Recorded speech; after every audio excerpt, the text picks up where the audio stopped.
Alors, nous allons prendre donc les libéralités. Slide 90, c'est ça?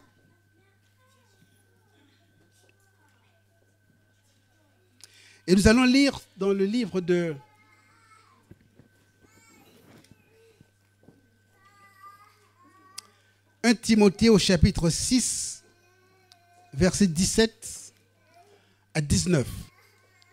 La parole de Dieu nous dit ceci, 1 Timothée 6, versets 17 à 19. « Recommande aux riches du présent siècle de ne pas être orgueilleux et de ne pas mettre leur espérance dans des richesses incertaines, mais de la mettre en Dieu qui nous donne avec abondance toutes choses pour que nous en jouissions. Recommande-leur de faire du bien, d'être riches en bonnes œuvres, d'avoir de la libéralité, de la générosité, et de s'amasser ainsi pour l'avenir un trésor placé sur un fondement solide afin de saisir la vie véritable. » Amen. Voilà donc ce que nous recommande la parole de Dieu. Nous avons déjà vu, juste rappeler pendant une petite minute, qu'il y a les dîmes et les offrandes. Je pense que nous avons tous compris ce que c'est que les dîmes, ce que c'est que les offrandes. Je rappelle juste que les dîmes, c'est 10% de nos revenus. Et nous avons compris que ces 10% ne nous appartiennent pas, ça appartient à Dieu. Ce n'est pas à quelqu'un qu'on donne ça, non. Ce n'est pas à un homme, non. On le donne à Dieu. C'est Dieu qui a demandé qu'on le fasse. Jésus n'est pas venu abolir la loi, il est venu accomplir la loi. Donc ces choses-là ne sont pas du temps passé, c'est faux. C'est également d'actualité. Donc, dans tes revenus, il va te rester 90%. Sachant que dans les 90% d'ailleurs, aujourd'hui, à l'époque, dans certains pays, là-bas, ailleurs, ça se passait directement. C'est-à-dire que les impôts se retiraient, tu ne savais même pas. Tu recevais un net, on appelle ça un salaire net. Tu recevais un net. Ici, depuis un certain temps également, ils sont arrivés au même système. Ce que tu reçois, c'est du net. À l'époque, il fallait recalculer les impôts, payer tes impôts. Donc, dans ce qui te reste, c'est là où tu vas payer tes impôts. C'est avec ce qui te reste que tu vas également payer, tu vas également donner tout ce qui est... tout ce qui peut donner pour autre chose qu'on peut demander. Mais également, il y a les libéralités. Et les libéralités qui nous permettent donc de faire quelque chose, de donner à Dieu, de donner... c'est une disposition, la libéralité. C'est une disposition à donner généreusement. C'est-à-dire que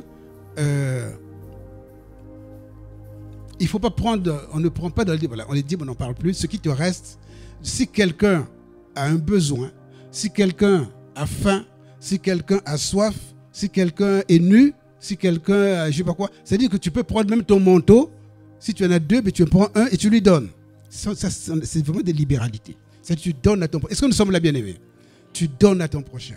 J'en parle vraiment pour que l'égoïsme soit ôté du milieu de nous. Nos mains sont trop fermées. Ma main est trop fermée. Ta main est trop fermée. Il faut l'ouvrir un peu. Amen. Il faut l'ouvrir un peu. Pour que vraiment nous puissions faire la joie de notre Dieu. Quelquefois, nous... Et c'est pour ça que Dieu nous recommande aux riches d'avoir de la libéralité, de la générosité, et pour inciter les chrétiens à savoir donner. Il faut que nous arrivions vraiment à le faire. Nous puissions être en mesure de donner quelque chose, de faire quelque chose, parce que ça fait beaucoup de bien. Dans le livre de 1 Corinthiens au chapitre 8, versets 1 à 8, je souhaiterais d'ailleurs que vous lisiez ce passage-là à la maison, 1 Corinthiens 8, 1, peut-être même jusqu'à la fin, jusqu'à 20, que vous puissiez lire 1 Corinthiens 2, 8 à 1 Corinthiens 2. C'est 1 Corinthiens 2, pardon. 1 à 8. Nous vous faisons connaître, frères, la grâce de Dieu qui s'est manifestée dans les églises de la Macédoine. Au milieu de beaucoup de tribulations qui les ont éprouvées, leur joie débordante et leur pauvreté profonde ont produit avec abondance de riches libéralités de leur part. Ils ont, je l'atteste, ça c'est Paul qui parle, donner volontairement selon leurs moyens et même au-delà de leurs moyens. Nous demandons avec de grandes instances la grâce de prendre part à l'assistance destinée aux saints.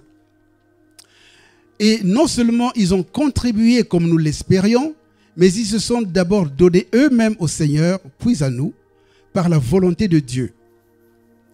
Nous avons donc engagé Tite à achever chez vous cette œuvre de bienfaisance comme il l'avait commencé. De même que vous excellez en toutes choses, en foi, en parole, en connaissance, en zèle et à tous égards, et dans votre amour pour nous, faites en sorte d'exceller aussi dans cette œuvre de bienfaisance. Et enfin, je ne dis pas cela pour donner un ordre, mais pour éprouver par le zèle des autres la sincérité de votre charité, de votre amour. Est-ce que nous avons suffisamment d'amour pour pouvoir disposer, pour être disposés à donner généreusement, pour que nous puissions faire des actes sans de donner sans contrepartie. On a souvent tendance à dire, je vais le voir lui. Voilà, les amis riches, là, je vais le voir lui parce que je vais lui donner, comme ça il va me redonner. Non, c'est sans contrepartie. Tu veux donner, c'est pas pour recevoir, mais tu donnes en sachant que tu donnes parce que Dieu t'a sauvé, parce que Dieu t'aime, parce que tu aimes le Seigneur. Et donc, parce que Dieu t'a sauvé, tu donnes parce que tu es sauvé, tu donnes, mais sans te dire que je veux recevoir quelque chose. C'est vraiment important. Pourquoi je dis ça? Parce que un jour, le Seigneur disait, les gens viendront et puis je leur dirai, ceux qui seront à gauche, ceux qui seront à droite, à gauche, je leur dirai, j'avais faim, j'étais en prison, vous n'êtes pas venus me voir. J'étais nu, vous ne m'avez pas habillé. Il dit, mais comment? Comment on ne t'a pas habillé? Mais comment nous, on ne t'a jamais vu? Comment? Il dit, à chaque fois que vous le faites à un de ces petits, c'est à moi que vous le faites. Est-ce que nous comprenons cela? Ça dit, à chaque fois que tu fais quelque chose à quelqu'un, c'est à Jésus que tu le fais. Et il note dans son carnet, lui. Quand tu fais quelque chose de bien quand tu fais quelque chose de bien ou de pas bien, quand tu fais ça à quelqu'un, c'est à Jésus que tu le fais. Or, c'est lui qui va te juger. C'est devant lui que tu seras. Et il n'y a rien de caché. Même si tu l'as fait dans l'obscurité profonde, lui, il est au courant de tout, il sait tout. Et donc, nous devons vraiment faire très attention que nos mains ne soient pas toujours dans la poche.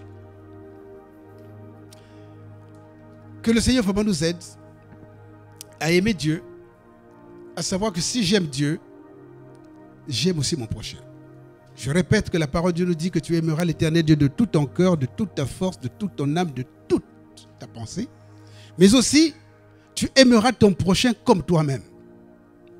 Et si tu n'aimes pas ton prochain comme toi-même et que tu dises j'aime Dieu, tu es un menteur. Ce n'est pas vrai. Tu ne peux pas aimer Dieu si tu n'aimes pas ton prochain. Ce n'est pas possible. Donc mon frère, ma soeur, s'il y a un frère, une soeur que tu n'aimes pas, c'est que tu n'aimes pas Dieu. Donc il faut que tu changes. Est-ce que nous sommes là? Que le Seigneur nous aide. Dans le livre de Romains au chapitre 12, versets 7 à 8, que celui qui est appelé au ministère s'attache à son ministère. Que celui qui enseigne s'attache à son enseignement. Et celui qui exhorte à l'exhortation. Que celui qui donne le fasse avec libéralité. Voyez donc, même donner là, c'est un don. On verra plus tard les différents dons. Il y a plusieurs dons. On met dans le livre d'Éphésiens, il y en a, on dit il y en a 9, mais en fait il y en a plus de 28. Même donner, même gouverner, c'est un don. Donner aussi, c'est un don. Si tu n'as pas ce don, demande-le au Seigneur. Seigneur, donne-moi aussi d'aimer mon prochain, de savoir donner. Je vous assure, quelquefois c'est dur à voir. Tu vois ton frère, il est dans le besoin, il souffre, tu le vois, tu sais. Mais tu fermes ta main. Tu fermes ta main. L'égoïsme. Que le Seigneur nous aide. Qu'au sortir d'ici, aujourd'hui, que nous ayons en nous vraiment la libéralité. De savoir donner à ton frère. De savoir donner à ta soeur. Donc que celui qui donne le fasse avec libéralité, que celui qui préside le fasse avec zèle, que celui qui pratique la miséricorde le fasse aussi avec joie. C'est vraiment très important que nous puissions suivre cela et que dans l'administration même des dons, dans l'administration de l'Église, il y a beaucoup de choses. C'est Dieu qui donne, c'est Dieu qui permet. Et nous pouvons demander librement à Dieu et Dieu nous donnera parce qu'il est notre Dieu, parce qu'il nous aime et parce qu'également nous l'aimons.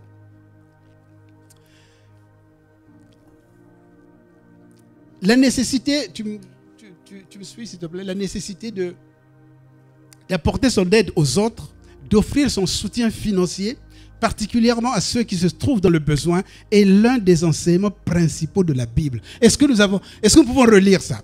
La nécessité d'apporter son aide aux autres, d'offrir son soutien financier, particulièrement à ceux qui sont dans le besoin, qui se trouvent dans le besoin, est l'un des enseignements principaux de la Bible. C'est Dieu qui demande ça. C'est-à-dire, toi, c'est moi, c'est ma femme, c'est mes enfants, point. Même ton papa, il souffre là-bas au village que tu as laissé là. Ta maman, il souffre là-bas. Tes sœurs souffrent. Et tu as fermé ta main. Tu vas voir la bénédiction comment? Comment tu vas voir la bénédiction? Ta maman là, c'est pas elle qui t'a porté pendant 9 mois dans son ventre. C'est pas elle qui t'a sorti. Elle aurait pu mourir en te sortant. Elle aurait pu fermer ses jambes. Tu allais mourir. Mais t'as sorti, et t'as élevé, t'as donné, t'as envoyé à l'école. C'est pas elle qui t'a envoyé à l'école. C'est pas elle qui allait dans les champs ou qui travaillait quelque part pour t'envoyer à l'école. Et tu l'oublies. Et tu l'as oublié. Mais Dieu, qu'est-ce qu'il va penser de toi? Ça, c'est la famille nucléaire. Et maintenant, la famille, le corps du Christ, c'est ton frère. Tu dis que c'est ton frère. Vous allez un jour au ciel ensemble. C'est ton frère, c'est ta soeur. Tu vois qu'elle est en train de souffrir. Tu vois qu'elle n'a même pas mangé. Toi, tu es riche et toi, tu jettes. Tu as fait grosse casserole, tu ne veux même pas finir. Et puis, tu jettes. Et si tu as mené un peu ici, pour dire, écoutez, peut-être qu'il y a quelqu'un. Si tu ne connais pas, ce n'est pas grave. Il y a un service social ici. Maman, tu peux te lever un peu? Elle est dans le service social. C'est la responsable du service social. Comme ça, vous savez aujourd'hui qu'il y a un service social ici.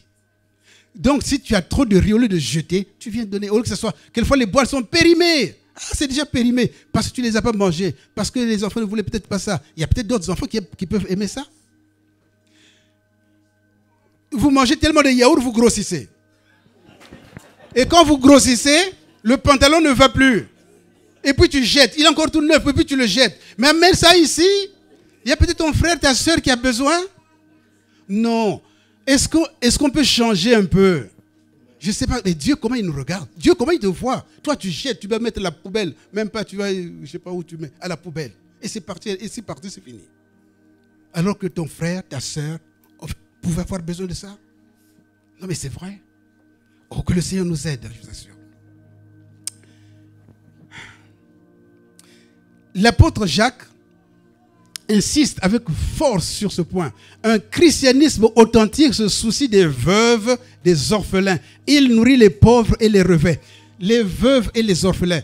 Il y a plusieurs catégories de veuves. Il y a des catégories de veuves, attention. Il faut avoir au moins 60 ans. Voilà, c'est défini. Voilà, les jeunes. Mais les veuves, les orphelins. Oui, il y a des orphelins. Toi, tu manges bien. Et tu ne sais pas si les enfants là qui sont orphelins, est-ce qu'ils ont mangé? Est-ce que tu y penses même? Est-ce qu'il t'arrive de penser qu'il y a des personnes qui ne mangent pas, qui n'ont peut-être pas mangé? C'est vrai, ici c'est difficile. Hein? On mange tous les jours, on jette. Ça dit qu'on ne se rend pas compte. Non, il y a des gens qui ne mangent pas. Il y a des gens qui souffrent. Et il y a des orphelins. Ça c'est vraiment un christianisme authentique, se soucie des veuves, des orphelins. Il nourrit les pauvres et les revêt. Toi, tu as 2 manteaux, tu as 2 choses, tu as même tu en as peut-être 3 ou 4, tu les alignes. Ça te sert à quoi tout ça? L'hiver aussi est fini. Mais donne aussi à l'autre. Tu en as beaucoup, mais donne aussi à l'autre. Donne à ton prochain, donne à l'autre. Tu en as beaucoup en fourrure, tout ça. Tu fais quoi avec tout ça? Un seul te suffit? Toi, tu les collectionnes et les autres n'ont rien. Est-ce que c'est normal? Comment Dieu te regarde? Franchement, comment Dieu te regarde? Non, qu'au sortir d'ici, nous ne soyons plus égoïstes. Que nos mains s'ouvrent, mon frère, ma soeur. Que nous puissions ouvrir nos mains. Que nous puissions changer. Et dans Jacques chapitre 1, verset 27, la religion pure et sans tache devant Dieu notre Père consiste à visiter les orphelins et les veuves dans leurs afflictions et à se préserver des souillures du monde. Moi je m'arrête. Consiste à visiter les orphelins et les veuves. Est-ce que tu peux te souvenir qu'il y a des gens qui ont perdu leurs parents et qui ont peut-être besoin de toi? Un coup de... Ici, c'est vrai, nous habitons loin les uns les autres. tu prends ton téléphone et puis tu appelles. Est-ce que tu le fais? Non. Tu prends un peu de machine, tu vas les voir, tu vas voir les enfants. Est-ce que ça va? Est-ce qu'on le fait? Non. Enfin, peut-être oui, je ne sais pas. Est-ce que vous le faites? Non. Il y a un service social ici. Est-ce que tu peux te lever encore, ma soeur? S'il te plaît, qu'on te voit bien. Il y a un service social ici. On est organisé. Voilà, c'est elle, du service social. C'est elle la responsable. Il y a d'autres mondes, mais c'est elle la responsable. Donc, s'il y a des choses, vous venez, vous allez voir. Elle sait. Elle va venir voir. Elle sait à qui il faut donner et qu'on puisse donner. Ne soyons plus des égoïstes. Dans Jacques, chapitre 2, verset 14, mes frères, que sert-il à quelqu'un de dire qu'il a la foi s'il n'a pas les œuvres? C'est vrai qu'on n'est pas sauvé par les œuvres. Mais la foi sans les œuvres, elle est morte. La foi peut-elle le sauver? Si un frère ou une sœur sont nus et manquent de nourriture de chaque jour, et que l'un d'entre vous leur dise, allez en paix, chauffez-vous. On a l'habitude de dire, que le Seigneur te bénisse, que le Seigneur te bénisse, mon frère. Oui, que le Seigneur te bénisse, mais il ne peut pas te dire qu'il a faim. Il ne t'a pas dit qu'il a faim, mais il a faim. Il a soif. Et à quoi ça te sert-il? Tu vas lui dire, mon cher, allez, comme on dit, que le Seigneur te bénisse, il va partir. Et que vous ne leur donniez pas ce qui est nécessaire au corps, à quoi cela sert-il? Il en est ainsi de la foi. Si elle n'a pas les œuvres, elle est morte en elle-même. Ta foi est nulle, vile, zéro. Zéro. Et Dieu te regarde vraiment, je ne sais pas comment. Non, il faut que nous arrivions vraiment à changer. Dans la loi mosaïque, à l'époque, c'est-à-dire la loi de Moïse à l'époque, il était prévu de secourir les pauvres.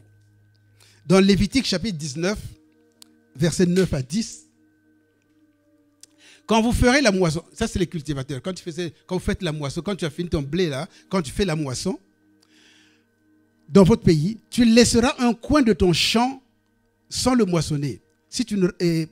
Et tu ne ramasseras pas ce qui reste à glaner. La suite. Tu ne cueilleras pas non plus les grappes restées dans ta vigne. Et tu ne ramasseras pas les grains qui en seront tombés. Tu abandonneras cela aux pauvres et à l'étranger. Je suis l'Éternel, votre Dieu. Ça dit que même dans les champs, quand vous faites du manioc, enfin vous ne faites pas du manioc ici, mais il y a des gens qui font du manioc, son champ là, quand il a fini d'enlever tout ça, de ramasser tout ça, il doit laisser une partie où les gens, où les pauvres, les veuves, les orphelins pourront venir retirer aussi pour manger. Tu ne dois pas tout retirer. Ça ne date pas de maintenant. C'est depuis le temps des temps. Dieu y a pensé. C'est nous qui sommes égoïstes. Nous, ton champ là, tu ramasses tout, tu vas vendre. Et même tout ce que tu as ramassé là, tout tes paniers là, tu ne donnes pas aux autres. Non, il faut que nous apprenions vraiment à donner. Il faut que nos mains puissent également. David disait que le juste fait grâce et il donne. Psaume 37, verset 21. Le méchant emprunte et il ne rend pas. Tu empruntes pour qu'on te rembourse, pour que tu puisses rembourser, et puis tu oublies même de donner. Pourtant, tu sais que tu as emprunté, tu oublies de payer. C'est pas normal. Et on dit, le juste est compatissant et il donne. Quand tu es juste, on doit être compatissant. Est-ce que nous sommes là, bien-aimés? Il faut donner. Tu es juste, tu es compatissant, et puis tu donnes. Salomon, dans sa sagesse, recommandait à donner une part à 7, une part à 8. Ecclésiaste 11. 1 à 2. Jette ton pain à la surface des eaux, car avec le temps, tu le retrouveras. Et c'est vrai. C'est vrai, mon frère, ma soeur. Jette ton pain à la surface de l'eau, avec le temps, tu le retrouveras. Donne-en une part à 7 et même à 8, car tu ne sais pas quel malheur peut arriver sur la terre. Oh, excusez-moi, je voudrais vous dire. Nous avons expérimenté ça. Moi qui vous parle, j'ai expérimenté ça. Je m'excuse encore de dire ça, mais j'ai expérimenté ça. On dit souvent, quand tu donnes, on va te remettre au double, au centuple. C'est pas vrai. C'est au-delà. Nous habitions à l'époque dans un pays, quelque part là-bas. Et puis notre fille, en 1996, notre première fille a eu 18 ans. On se disait, on va l'envoyer à Paris. On voulait l'envoyer à Paris, à Nice. Excusez-moi, mais j'en parle quand même. Et puis, 2 ans auparavant, il avait 16 ans. 2 ans auparavant, il y avait un frère qui habitait à côté de nous. Sa fille partait aux États-Unis. Et il n'avait pas suffisamment d'argent. Il lui fallait juste 150 000 francs CFA. Ça doit faire quoi, 250 euros en 1996. Ou 94, je sais. 2 ans plus tôt. Et il est venu nous voir. Pour dire, écoutez, vraiment, il faut qu'elle parte demain. Je n'ai pas d'argent. Je peux avoir 150 000. Il dit, prêtez-moi 150 000. On va faire... J'ai dit, ok, d'accord, il n'y a pas de problème. On a pris 150 000, on lui a donné. Il a fait, bon, je signe, je vais payer, d'accord. Ok, d'accord, c'est pas grave. Et on a fait. La fille est partie aux États-Unis. Premier mois, il a versé. Deuxième mois, il est venu, mais vraiment, j'ai des problèmes ici. Mais c'est ta fille, c'est notre fille aussi. Laisse tomber. Laisse tomber. Écoute, déchire ce papier-là. On a déchiré ce papier-là, c'est fini. Est-ce que vous me suivez? C'est fini, on a déchiré ce papier-là de 150 000, c'est fini. Laisse tomber, c'est notre fille aussi. Voilà, c'est notre participation. Et l'affaire, on a oublié. 2 ans plus tard, notre fille aînée a eu 18 ans, c'était en 96. Et puis, on était en train de dire, on va l'envoyer à Nice, on va l'envoyer à Nice, franchement, et puis à Paris, tout ça. Et puis, dans la soirée, un coup de fil. Elle était partie, on l'avait oublié complètement. Elle appelle, elle dit, mais votre fille, là, mais elle a eu le bac? Oui, elle a eu le bac. Mais, vous savez, ici, il y a l'université aux États-Unis, elle peut venir ici. Ah, mais comment on va faire aux États-Unis? Mais ça coûte combien? 15 000 $, c'est des dollars. 15, c'est pas des euros. 15 000 $ chaque année. Ah, comment on va faire? 15 000 $, on ne peut pas payer ça, c'est trop. Elle dit non, il n'y a pas de problème. Elle, au niveau de l'école, votre enfant, elle aura une bourse. Ah bon? Vous faites seulement des papiers au niveau de l'église, tout ça. Il faut qu'elle ait le TOEFL. Ok, d'accord. On a fait les papiers. Elle a été admise à l'université là-bas. Et je vous assure, elle est partie faire le TOEFL, elle a fait le TOEFL là-bas, et puis elle est partie, elle a fait toute sa scolarité là-bas. 2 ans plus tard, donc de 15 000 $, nous on payait seulement 3 000 $ chaque année. Je ne sais pas combien on a gagné. 2 ans plus tard, la fille cadette aussi, même motif, même punition. Elles sont toutes là-bas depuis 96, sont là-bas. On a gagné quoi? Est-ce que c'est 10%? Est-ce que c'est 100%? C'est au-delà. On avait complètement oublié. C'est pour ça que c'est dit qu'on a expérimenté ça. C'est extraordinaire. On ne savait même pas. On n'y pensait même pas. On n'avait même pas fait ça pour dire ils vont partir là-bas. Non, on voulait envoyer notre fille ici. Là. Je vous assure. Ouvrons nos mains. Mon frère, ma soeur, ouvre ta main. Ne garde pas la main dans ta poche. Ça te sert à quoi? De toute façon, nous allons tous partir. Ça va. Tu n'as rien à porter dans ce monde, tu n'emporteras pas. Tu n'emporteras pas ça. Aide ton frère, aide ta soeur. Est-ce que nous sommes là? Oh, que le Seigneur vraiment nous aide. Oui, on me dit que le temps est passé. Mais oui, le temps est passé. Mais nous devons savoir, mon ami, mon frère, ma soeur, qu'il est important d'ouvrir ta main. L'égoïsme ne t'amènera à rien du tout. Donne à ton frère. Donne à ton frère, secours ton frère, viens et fais ce qui est juste et bien. Et tu verras la gloire de Dieu. Dans le livre de Luc, chapitre... je saute les étapes, hein, comme le temps est passé. Dans le livre de Luc, au chapitre 6, verset 38, il nous est dit, voilà une promesse. Je voudrais venir un peu aux promesses.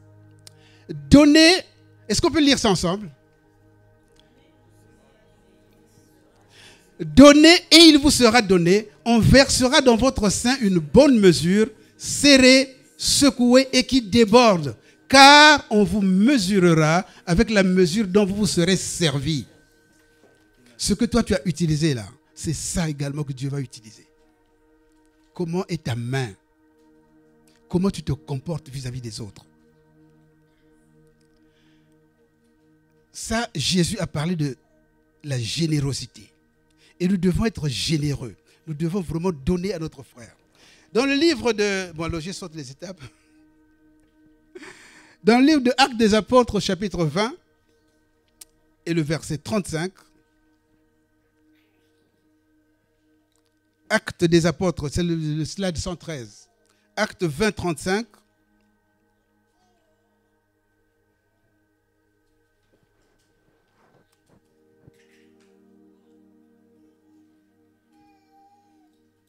Oh là là.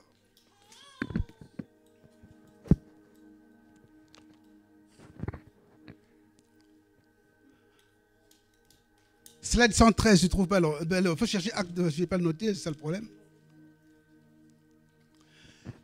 Je vous ai montré de toute manière que c'est en travaillant ainsi qu'il faut soutenir les faibles et se rappeler les paroles du Seigneur qui a dit lui-même, il y a plus de bonheur à donner qu'à recevoir.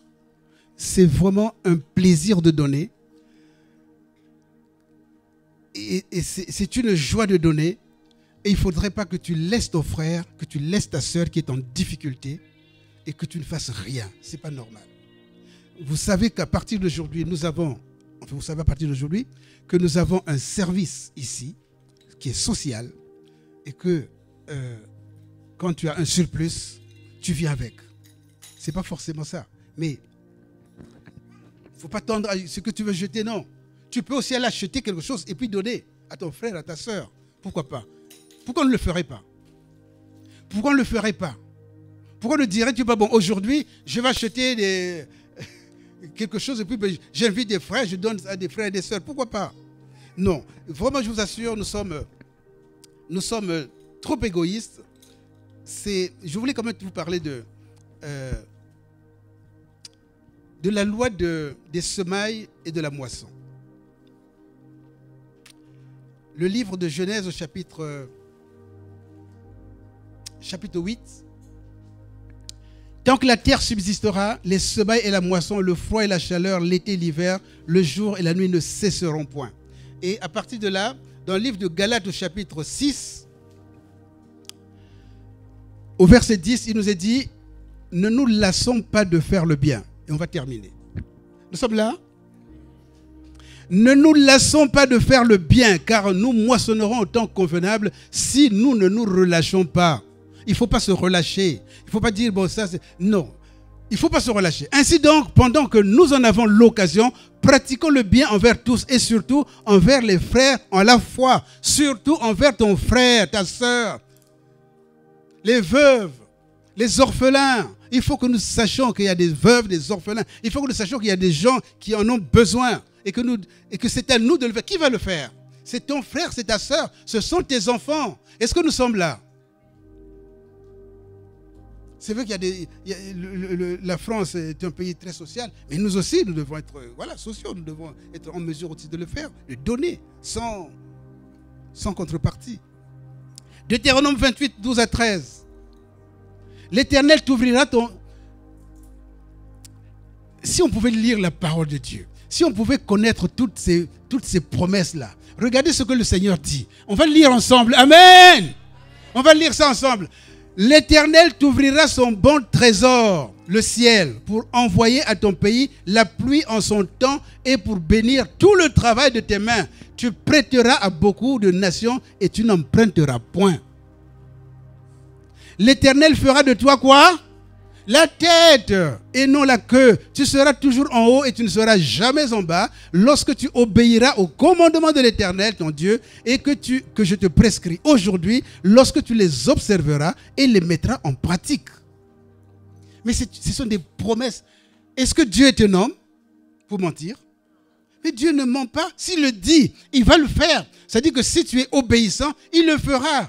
Donnez et il vous sera donné. Et on versera en votre une bonne mesure, serrée, secouée et qui va déborder. Si nous l'avons expérimenté, tu peux aussi l'expérimenter. Tu peux aussi le vivre. Non, ne garde pas ta main dans ta poche. Mets en pratique et tu feras. Mais mets-le à l'épreuve. Mets Dieu à l'épreuve et tu feras. Il dit, mettez-moi à l'épreuve et vous verrez si je n'ouvre pas. Et pourquoi on ne fait pas? Pourquoi est-ce qu'on ne ferait pas? Pourquoi est-ce qu'on reste aussi égoïste comme je ne sais pas quoi? Oh, que le Seigneur nous aide. Bon, comme on m'a souligné que l'heure est passée, on va s'arrêter là. Est-ce que nous pouvons nous lever? Mon frère, ma soeur, vraiment. Je ne sais pas comment le dire. Je sais que c'est un sujet difficile. Le prochain dimanche, on parlera de toutes les bénédictions, on en a parlé un tout petit peu, mais de toutes les bénédictions qui sont associées à la dîme, aux offrandes, à la libéralité. Il y a vraiment des bénédictions. Dieu quand on donne à Dieu, qui c'est qui se souvient? Quand on donne à Dieu, on a fait quoi? On a prêté. On ne donne jamais à Dieu. Quand tu donnes à Dieu, tu as prêté à Dieu. Quand on a prêté, qu'est-ce qu'il va faire? Il va te rembourser. Mais ce n'est pas la somme que tu as donnée qui va te rembourser. C'est au-delà, je vous assure. C'est au-delà. Est-ce que tu peux dire avec moi, il va te rembourser au-delà? Ne te dis jamais, je donne pour que je reçoive. Non. En sachant que tu donnes à Dieu, et quand tu donnes à Dieu, il ne t'oubliera pas, il ne te délaissera pas, il ne t'abandonnera pas. Il va faire. Nous allons prier.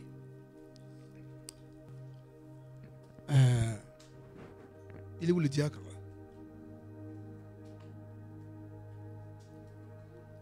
Nous allons prier. Tu vas prier pour toi-même.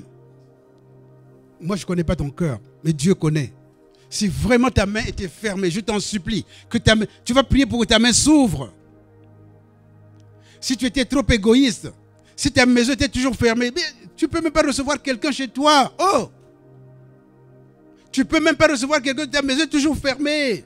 Tes casseroles toujours fermées, mais ouvre-les un peu. Et tu vas voir ce que tu vas voir. Ouvre-les un peu, ouvre un peu tes casseroles aux autres. Ouvre un peu ta maison aux autres. Et tu vas voir ce que le Seigneur va faire. Alléluia. Alléluia, Seigneur, Dieu Tout-Puissant. Nous voulons juste te dire que nous t'aimons.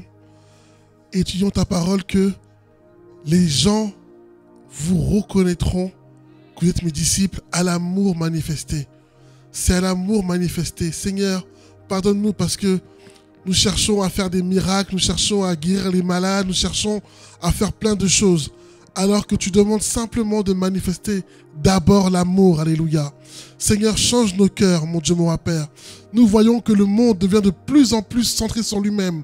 Nous voyons que le monde devient de plus en plus capitaliste. Nous voyons que le monde crée des lois pour appauvrir les gens. Mais que fait l'Église? Est-ce que l'Église doit se conformer au monde? Non. Nous ne voulons pas nous conformer au monde, car nous ne sommes pas du monde. Mais au contraire, là où il y a l'égoïsme, nous voulons manifester l'amour. Là où c'est chacun pour soi et Dieu pour tous, nous voulons tendre la main à quelqu'un. Nous voulons changer de mentalité. Et nous voulons affirmer notre identité. Nous sommes du royaume, mon Dieu, mon Père. Et nous voulons manifester l'amour, manifester la bonté, mon Dieu, mon Père. Seigneur, tu as été bon pour la foule. Et nous voulons être bons aussi pour les autres, mon Dieu, mon Père. Tu as été bon pour moi et pour ma maison, Seigneur Jésus-Christ. Oh Seigneur, voici nos vies. Change-la, mon Dieu, mon Père. Nous voulons d'abord être transformés par ton amour, mon Dieu, mon Père. Et la communiquer aux autres, mon Dieu, mon Père. Seigneur, nous voulons donner, pas pour bien nous voir, pas pour chercher quelque chose, mais nous voulons donner car c'est ce que tu demandes, mon Dieu, mon Père. C'est ce que tu veux. Tu veux un peuple qui donne, alléluia. Dans le livre de Proverbes, il est écrit, ne te détourne pas de celui qui demande, mon Dieu, mon Père. Nous voulons être de ceux qui donnent, alléluia. Ton peuple est de ceux qui donnent, alléluia. Ce pays a besoin de toi, alléluia. Et nous voulons leur donner l'évangile, alléluia. Donner l'amour, mon Dieu, mon Père. Nous voyons les gens dans les feux rouges, alléluia. Nous voulons donner, alléluia. Que ton nom soit glorifié, que ton nom soit exalté, mon Dieu, mon Père. Nous ne voulons pas être de ceux qui écrasent, nous ne voulons pas être de ceux qui jugent, nous voulons être de ceux qui donnent, alléluia, de ceux qui consolent, alléluia. Que ton nom soit glorifié, que ton nom soit exalté, au nom de Jésus-Christ. Amen.